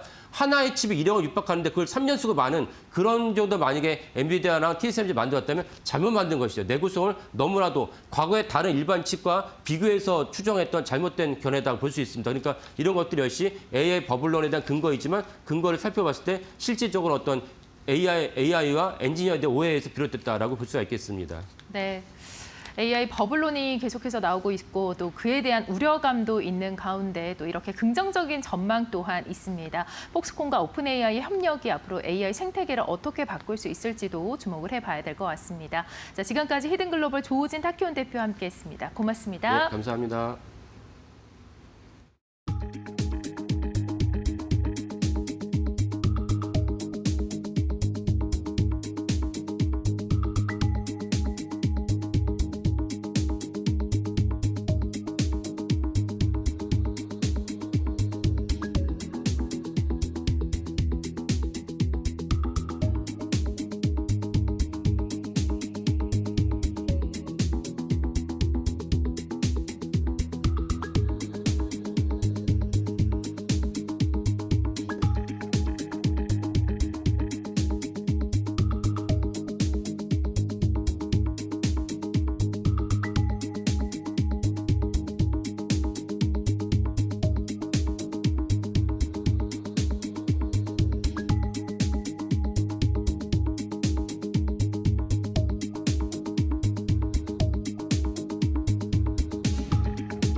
네, 시청자 여러분 안녕하십니까? 11월 13일 목요일입니다. 자, 오늘 이데일리 신문에 나와 있는 주요 내용 중에서 시장에서 좀 관심을 가질 만한 여러분들께 투자하시는데 좀 도움이 될 만한 내용 중심으로 오늘 준비를 좀 해봤습니다. 자, 첫 번째 기사는 삼성전자 얘기를 오랜만에 좀 가져왔습니다. 개별 종목으로 삼성전자 얘기는 참 오랜만에 하는데요. 어제 이제 이데일리 단독 기사가 오늘 올라왔습니다. 넥스트 HBM이라고 불리는 CXL 메모리, CXL D램이라고 보면 되죠. 삼성 세계 최초로 양산에 돌입했다라는 얘기입니다. CXL, 컴퓨터 익스프레스 링크. 그러니까 한마디로 이제 인터페이스인데 지금 이제 CPU는 CPU대로, HBM은 HBM, GPU는 GPU대로 각자 메모리를 갖고 있으면서 따로 노는 부분들. 그러니까 그냥 독자 생존인 거죠. 각자 도생을 하는 개념인데 이게 지금 갈수록 잘 아시는 것처럼 이제 연산에 대한 수요가 늘고 특히 학습에서 추론으로 AI 워크로드의 중심이 넘어가는 상황에서 더욱더 이제 데이터에 대한 그 처리 용량이 늘어나고 있는 거죠. 이제 막 추론하고 생각을 하는 거니까. 그러니까 점점 연산 속도가 빨라지고 많은 데이터를 이제 필요로 하는데 가만히 보니까 CPU가 갖고 있는 메모리나 GPU가 갖고 있는 메모리가 있는데 이게 자기들끼리만 쓰니 좀 아까운 거예요. 왜냐하면 GPU가 돌 때는 CPU는 쉬고 CPU가 뭐 움직일 때는 GPU는 놀아야 되니까. 그래서 이거를 쉴 때 그거 빈 공간들을 좀 활용할 수 있는 뭐가 인터페이스가 없겠냐. 그래서 이제 개발이 된 게 CXL 이게 되겠고요. 이게 이제 되면 이 양쪽에 있는 CPU와 GPU에 있는 그 메모리들을 그 용량들을 다 최대한 활용할 수 있게 되니까 그만큼 추가로 뭘 더 하지 않더라도 그리고 더 비싼 CPU나 더 고용량의 CPU나 더 고용량의 GPU를 쓰지를 않더라도 그것만 갖고도 훨씬 더 효율성을, 생산성을 높일 수 있다 이런 얘기가 되는 거죠. 이게 당연히 사실은 어떻게 보면 이제 갈 수밖에 없는 구조다라고 볼 수가 있겠습니다. 이게 이제 삼성, SK하이닉스, 마이크론 다 개발을 했고 이제 누가 먼저 상용화를 하느냐, 또 두 번째는 누가 먼저 대규모 조달처를 확보하느냐 이게 이제 관건인데요. 일단 상용화는 삼성전자가 대량 양산은 좀 먼저 시작을 했고요. 수요처 문제, 그러니까 어디가 삼성전자든 하이닉스든 마이크론이든 CXL을 대규모로 좀 발주를 할 건 이 부분은 아직은 숙제로 좀 남아있긴 합니다. 지금 뭐 발주처 관련해서는 뭐 인텔, AMD 정도가 이거를 좀 얘기를 하고 있다 하는데 아직 뭐 대규모로 수주 얘기가 나온 건 아닌데 근데 시장 전망은 굉장히 좋습니다. 일단 내년에 21억 달러, 3조 원 정도로 뭐 내년까지는 아주 크지는 않은데 이게 28년 가면 160억 달러, 우리도 23조 원 규모로 요것만 요 디램 하나만 성장을 한다고 그러는 거니까 결국은 CXL이 뭐 차세대 뭐 넥스트, HBM 사실은 뭐 비슷하게 볼 수는 없는데 어쨌든 HBM의 그러니까 GPU의 성능을 확장시킬 수 있다라는 점에서 HBM도 결국 이제 그런 개념이니까요. 그래서 이제 넥스트 HBM 얘기를 하는 것 같고요. 어쨌든 중요한 거는 이거 역시 메모리입니다. 그러니까 우리나라가 잘할 수밖에 없는 그런 구조고 현재 또 기술력에서도 앞서가고 있는 거고 뭐 중국의 반도체 뭐 업체들이 뭐 레거시 쪽에서는 좀 바짝 따라오고 있다. 특히 뭐 CXMT 같은 경우는 HBM을 조만간 만들고 등등등 얘기가 나오는데 이게 그렇게 쉽게 따라붙기 힘들 겁니다. 이제 우리가 항상 이 선도주자들이 갖고 있는 장점이 그런 거니까 어쨌든 그래서 이거를 좀 한다라는 거고 이제 앞으로 이제 봐야 될 우리 시청자분께서 좀 주목해야 될 거는 삼성이 과연 이제 어디를 발주처로 확보할 거냐 이 부분을 좀 앞으로 유념해서 좀 보시면 될 것 같습니다. 이게 또 된다고 그러면 결국 이제 HBM에서 뭐 하이닉스에 조금 이제 뒤쳐져 있는 이런 상황들에 있어서 뭐 다른 부분으로 그러니까 HBM은 여전히 조금 밀려 있다고 치더라도 다른 데서 이제 계속 그 갭을 줄일 수 있는 그런 가능성이 있는 분야이기 때문에 역시 좀 이 CXL도 좀 관심 있게 좀 보실 필요가 있을 것 같습니다. 자, 두 번째 기사는요. AI 주식 3년새 230% 급등, 투자에서 수익 국면 전환. 이 기사는 이제 내용은 이제 국제금융센터에서 나온 AI와 관련된 보고서의 이제 주요 내용을 요약을 한 겁니다. 표를 한번 보시면 일단 제목에서 보시는 것처럼 주요 AI 관련주들이 얼마나 주가가 그동안 올랐는지, 그다음에 연도별로 AI 부문별의 주가 상승률이 어떻게 되는지 이렇게 쭉 나오고 있습니다. 이제 이거는 뭐 사실 새삼스러운 그런 내용은 좀 아니고요.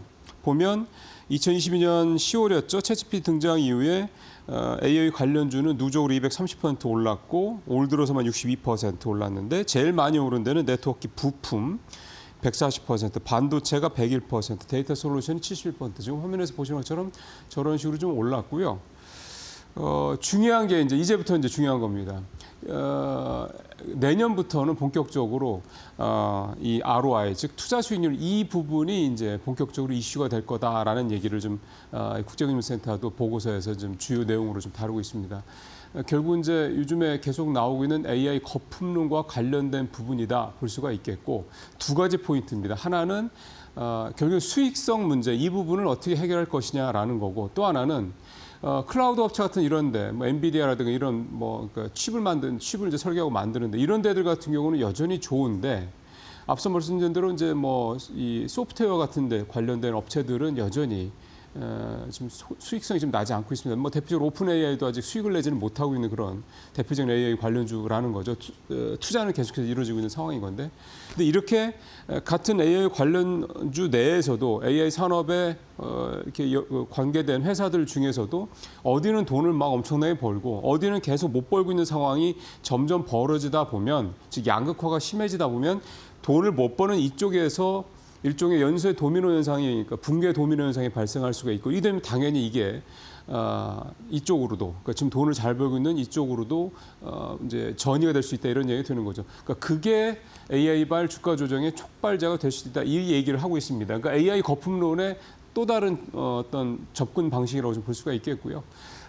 결국은 아마 지금 워낙 AI 관련주들이 좀 많이 올랐고 내년에도 대규모 투자들이 진행되고 있는 상황이기 때문에 이 거품론과 관련된 이 수익 문제와 관련된 부분은 계속해서 얘기가 안 될 수는 없을 겁니다. 그때 얘기가 또 불거져서 주가가 일부 또 조정을 받고 그러면서 또 조금 여전히 기업들의 실적이 좋다고 그러면 또 올라갈 거고요. 근데 그렇게 조정을 받고 있는 상황에서 그동안에 계속 다시 주가를 반등시켰던 여전히 투자가 강도 높게 진행 중이고 실적들이 좋고 한 요 어떤 팩트가 훼손이 되기 시작한다. 그러면 이를테면은 투자 규모가 줄어든다 또는 실적이 조금 둔화된다 이렇게 나오기 시작하면 이제 조정을 한번 또 세게 받을 가능성이 높다.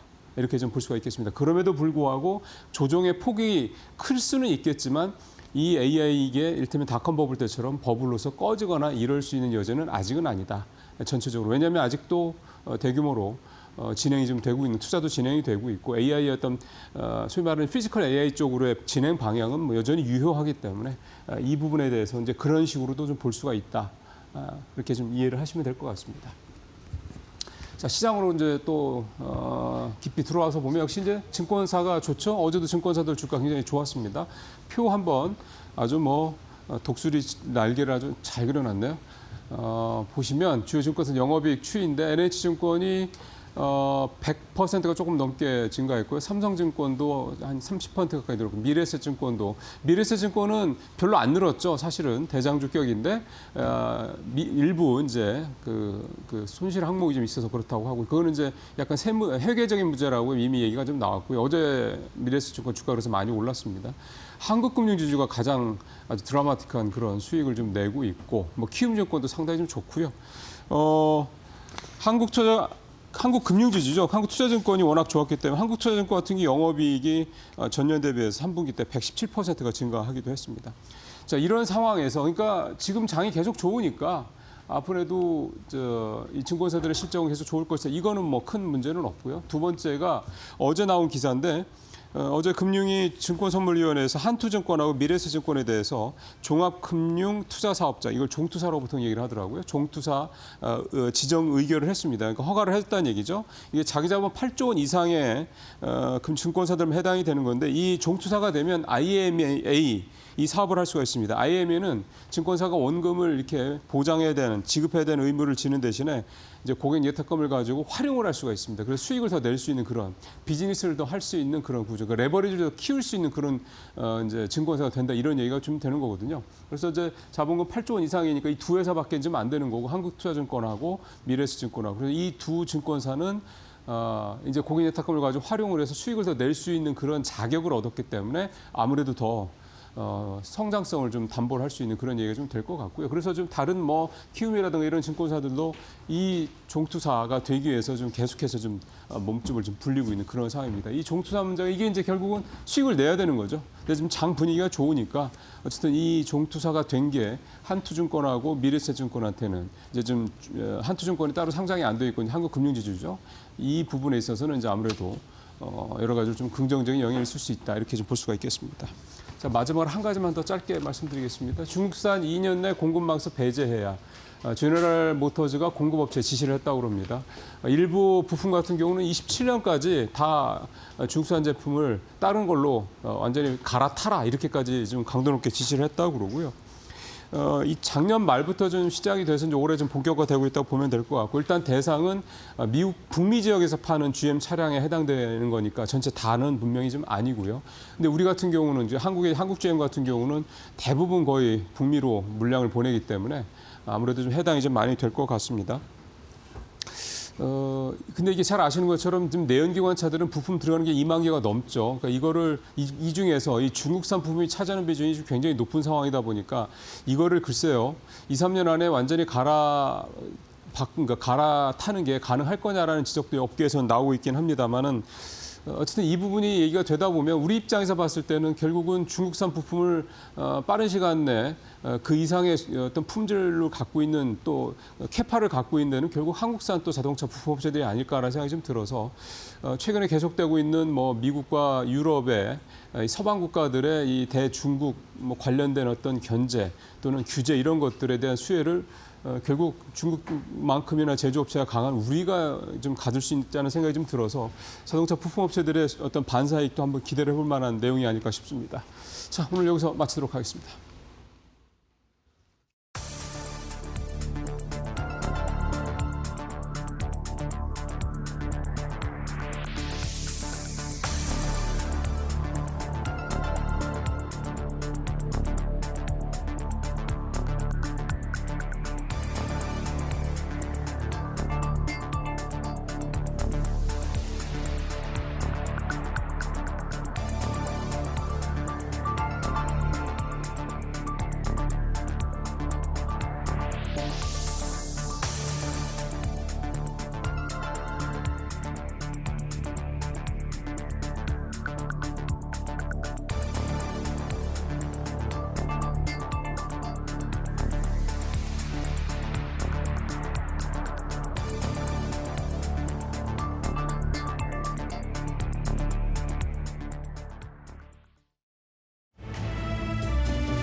네, 마켓 비하인드로 이어가 보도록 하겠습니다. 또 밤 사이에도 미증시가 3대 지수 혼조세로 마감이 됐습니다. 다우 지수는 계속해서 장중에 최고치를 경신하는 모습이 나왔는데 나스닥은 이틀 연속 좀 쉬어가는 흐름들이 이어지고 있는데 과연 우리 증시는 오늘 어떻게 대응을 해야 할지 이창환 IM증권 서울금융센터 이사 모시고 이야기 나눠볼게요. 어서 오세요. 네, 안녕하십니까.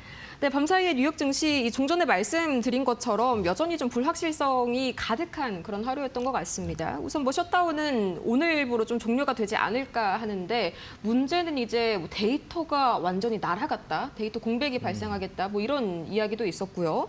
뭐 사실 데이터가 손상됐다고 하는데 저는 약간 원하는 수치가 나오지 않아서 좀 그런 건 아닌가 이런 생각도 들더라고요. 뭐 셧다운이 된 상태이기 때문에 뭐 도저히 회복할 수 없는 그런 데이터가 나올 네. 거라서 아마 공개하지 않을 것 같고요. 네. 그 미 행정부, 트럼프 행정부에서도 영원히 복구되지 않는 그런 데이터이기 때문에 아마 지금 공개하지 않을 것을 시사를 한 상태고 네. 간밤에 뉴욕 증시는 AMD가 급등을 했습니다. AMD가 이제 실적 발표가 호조가 나오면서 한 9%대의 급등세가 나타났는데 그러면서 이제 미증시의 상승을 일단 주도를 했죠. 네. 다만 이제 리사스 CEO가 AI 성장을 위해서는 선제적으로 막대한 자본 지출이 필요하다라고 얘기를 함으로 인해서 대형 기술주들의 어떤 수익화 논란이 벌어졌습니다. 네. 지금의 이제 AI 버블 논란이 물론 좀 있는데 AI 자체가 대규모 투자가 선행이 돼야만 수익이 나온다는 거거든요. 네. 그러면 이제 투자를 하면은 수익이 나온다는 거고, 그러니까 AI 특징이 투자를 많이 하면 할수록 그만큼 성과가 나와요. 그래서 이제 이게 순환적인 투자로 인한 이익인지, 네. 다만 이제 그 시장에서는 이거를 이제 구조적 이익으로 좀 받아들여서 주가가 계속 올라가고 그런 거라서 네. 순환적 이익이냐 아니면 구조적 이익이냐 이런 관점의 차이에 따라서 그 방향 시장의 좀 방향이 좀 달라질 것 같은데 현재로서는 AI는 구조적 이익으로 시장에서 좀 판단을 하고 있다라고 네. 판단하시면 좋을 것 같고요. 그리고 윌리엄스 연은 총재가 이제 자산 매입 시작 시점에 대해서 머지 않다라는 그런 얘기를 하면서 연준의 유동성 공급에 대한 기대감이 올라가면서 시장이 시장이 그래서 이제 반등이 됐던 거로 보여지고요. 대체로 이제 대형 기술주를 약한 거를 연준의 유동성 공급 기대감이 잡아주면서 반등을 됐다라고 볼 수 있겠고, 벤센스 재무장관 같은 경우도 세금 환급 논의를 했습니다. 그래서 연 10만 달러 미만의 소득자들한테 2천 달러의 환급에 대해서 논의 중이라서 이 또한 시장의 유동성 공급에 대한 이슈가 되겠죠. 네. 그래서 이제 연준의 유동성 자산 매입 쪽, 자산 매입과 그리고 이제 세금 환급 부분, 관세 이제 2,000달러 환급 부분 이런 부분들이 이제 시장 유동성 공급 이슈가 되면서 지수가 이제 반등이 나타났다고 생각이 들고요. 그렇게 되면은 이제 AI 거품 논란에서도 종목이 올라가는 게 있고 그렇지 않은 게 있는데 그렇죠. 대체로 밸류에이션 논란이 있는 기업들이 지금 최근에 주가 부진합니다. 엔비디아라든가 팔란티아 아니면은 오라클, 그러니까 밸류 논란이 있는 기업들이 그렇고 마이크론이라든가 AMD, 브로드컴 등등은 좀 밸류 논란이 그렇게 크진 않거든요. 그런 기업들 위주로 투자를 이어가시는 게 지금은 좋을 것 같다고 보고 있습니다. 네, 확실히 유동성은 걱정이 없는 장세인 것 같습니다. 말씀 주신 현금 배당금 이슈도 그렇고 은행들의 자본 규제를 완화한다. 이게 전부 다 시장에 좀 돈을 풀겠다라는 그런 이야기인데 문제는 이렇게 많이 풀린 돈이 과연 AI 쪽으로 완전히 투자가 많이 됐을 때 그만큼의 수익을 내는 것이냐, 이게 순환적으로 가냐, 우상향을 하냐, 이게 중요한 것 같은데 아직까지는 밤사이에 리사수 CEO는 계속해서 투자를 해야 한다 이런 입장으로 이야기를 했었죠.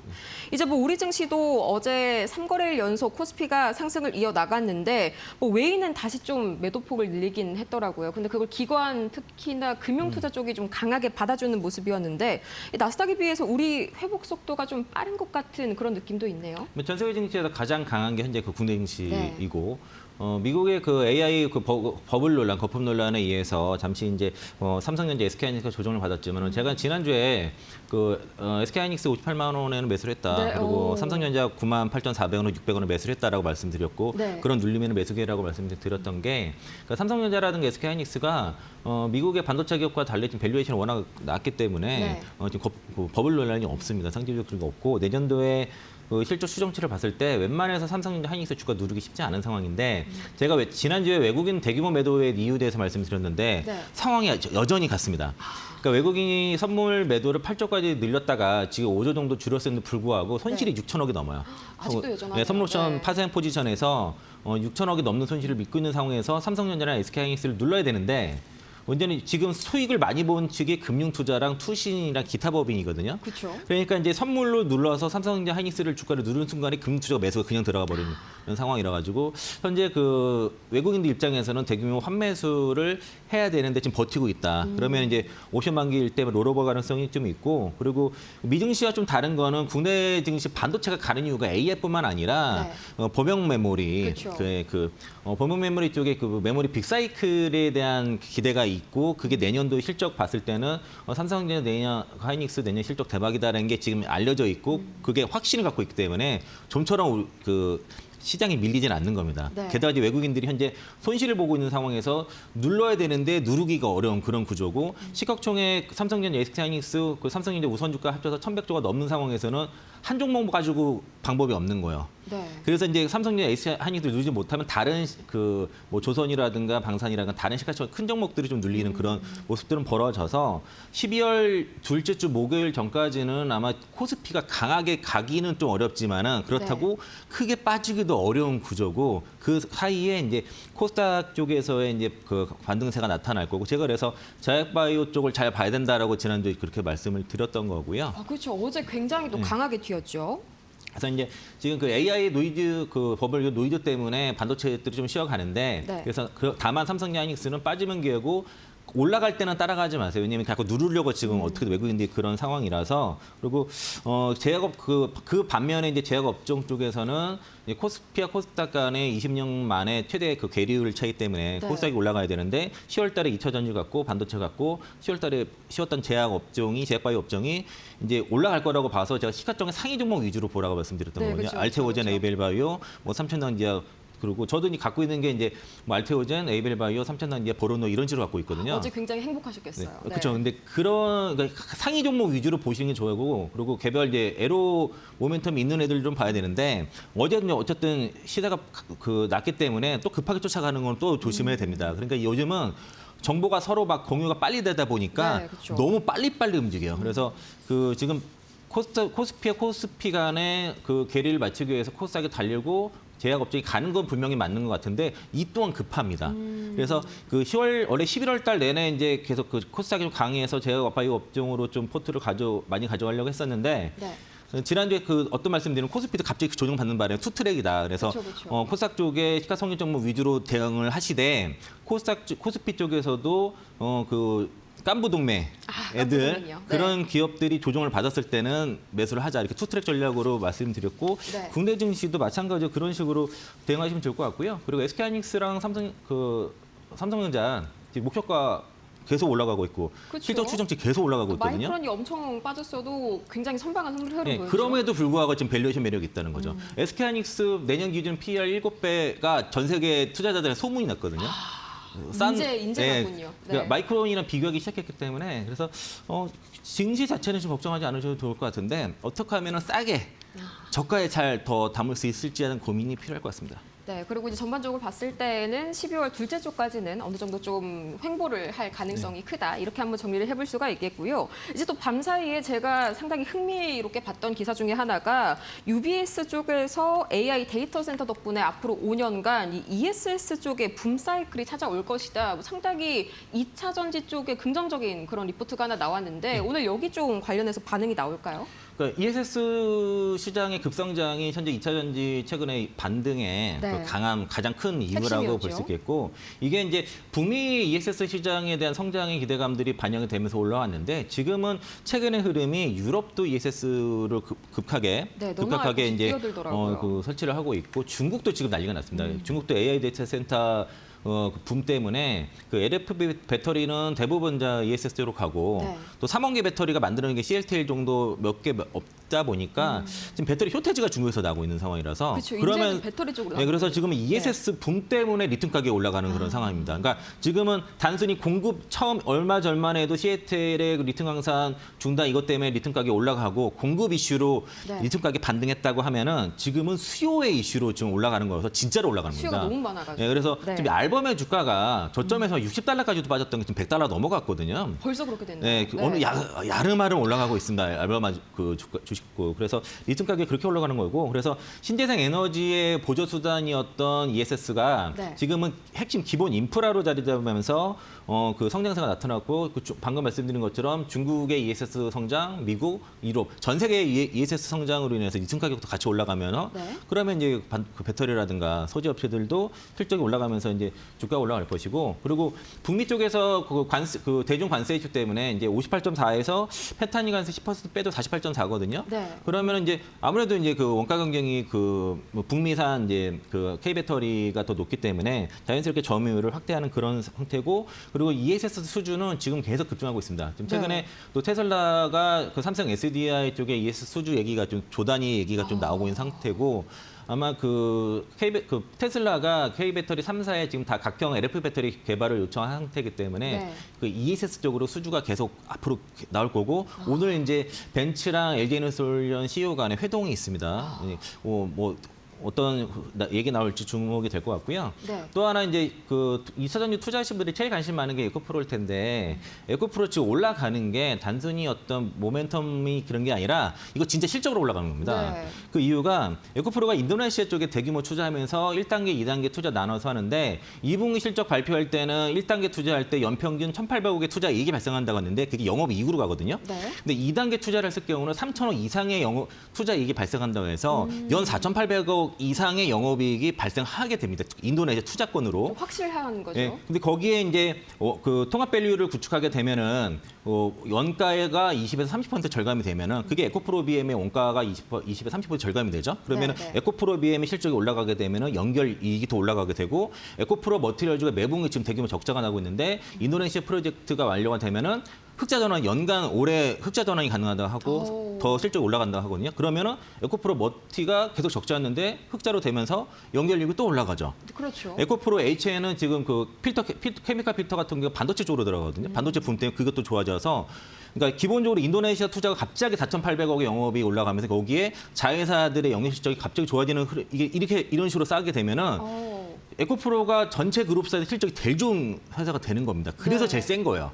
그러니까 에코프로 BM이랑 원래 BM을 따라가서 후행으로 갔는데 그쵸. 좀 더 다른 움직임이 보여지는 거는 뭔가 다른 게 있는 건데 지금 말씀드린 대로 그 인도네시아 또 프로젝트가 지금 대박이 나고 있는 대박 조짐이 보이고 있는 거고 2분기 때는 반신반의 했는데 3분기에 1,499억 영업이익이 나왔는데요. 네. 영업이익이 15.6%가 나왔어요. 오, 상당히 예, 높다. 2차전지 네. 소지업 쪽에서 15% 영업이익을 나오는 회사가 없습니다. 그러니까요. 10% 이상 나오기가 굉장히 어렵거든요. 양극재도 8% 거의 한계라고 보는데 15% 나왔다는 거는 뭔가 다른 거예요. 이익이 달라요. 그래서 지금 2차 전지 쪽에서는 코스닥 쪽에서는 에코프로를 지금은 잘 봐야 된다. 만약에 갖고 있다면은 버텨야 된다. 버텨야 된다. 네, 버텨야 된다. 아니면 밸류 계산 잘 해보시고 실제 저게 인도네시아 프로젝트가 실적으로 계속 찍힌다고 했을 때는 뭐 추가 매수도 좀 고려해 보셔야겠죠. 그래서 이제 2차 전지 쪽에서는 코스닥 쪽에서는 에코프로 그리고 그 코스피 쪽에서는 그 LG 에너지솔 지분 가치가 있고 북미 네. 쪽 유일한 양극재 공장을 갖고 있는 LG 화학 그리고 그 탈중국 공급망 관점에서는 흑연, 시토류, 연구자석, 그리고 LNG, 그리고 그 원전까지 다 두루 아우러서 사업을 하고 있는 포스코 인터내셔널 네. 세 기업을 좀 주목해서 보고 있습니다. 네, 확실히 2차 전지 쪽에서도 구체적인 내용이 있는 좀 대형주 위주로 다시 한번 좀 기대감이 모이네요. 좀 이번에는 확실하게 턴어라운드를 기대해 볼 수 있지 않을까 하는 그런 소식이었습니다. 이제 이어서 어제 그 제약바이오 이야기를 좀 추가적으로 안 해볼 수가 없을 것 같은데 깜짝 놀랐습니다. ABL 바이오가 상한가 기록을 하고 또 이제 리가킴도 거의 17%, 알테오젠 7%, 약간 글로벌 빅파마의 좀 기술 수출 이력이 있는 기업들이 좀 강하게 튀었더라고요. 이게 뭐 단기적인 고점일까요? 추가 상승이 가능할까요? 추가 상승 나오겠죠. 오늘 이제 ABL은 추가 상한가 나오지 않을까 싶고요. 네. 저도 이제 상당히 들고 있는 종목이 ABL 바이오인데 제가 이제 그 11월 달에 그 코스닥 장세가 예상이 돼서 시가총 네. 상위 종목 위주로 모멘텀 있는 애들 가져가야 된다. 그렇죠. 그래서 알테오젠, ABL 바이오, 뭐 에코프로, 그 삼천난 제약 등을 계속 가지고 있고 저도 보로노이까지 이렇게 갖고 있는데 네, 에이벨 바이오가 이제 그 플랫폼이 검증됐어요. 원래 BBB 셔틀이라는 게 뇌혈관 장벽을 투과하는 것으로 이용됐다가 네. 이게 근육이라든가 이런 쪽으로도 이제 그 투과가 된다는 것들이 확인되면서 일라일릴리와의 그 3조 8천억의 규모는 저거는 아무도 몰랐던 것 같아요. 정말요? 예, 이게 어떤 리포트에도 관련 그 언급이 저도 없습니다. 손으로 좀 들을 법한데 예, 어제 저는 다울투자증권에서 들었거든요. 리포트가 12만 원짜리 목표가가 하나 나왔는데 불구하고 그런 언급이 전혀 없고 네. 신한에서도 언급이 없었습니다. 이건 정말 깜짝 놀란 그 기술 수출이었고 어제 네. 장중에 외국인들이 시장을 누르려고 했다가 에이벨 바이오가 저 상한가 딱 치면서 저 에이벨 바이오를 갖고 있는 ETF에서 자금이 쫙 엄청 올랐죠. 들어가고 거기에 들어가 있던 기업들이 전부 다 급등 나왔고요. 애로 가능성이 추가 기대가 되는 뭐 리가켄바이오, GI 이노베이션, 알테오젠이 상승폭이 더 커졌는데, 네. 그러니까 아무런 그 발표도 없었는데 리가켄바이오 신고가 돈 갔거든요. 나가서 같이 간 예, 이게 거죠. 그런 측면도 있습니다. 다만 그래서 이게 이제 좀 너무 급해요. 올라가는 게 예상을 했지만.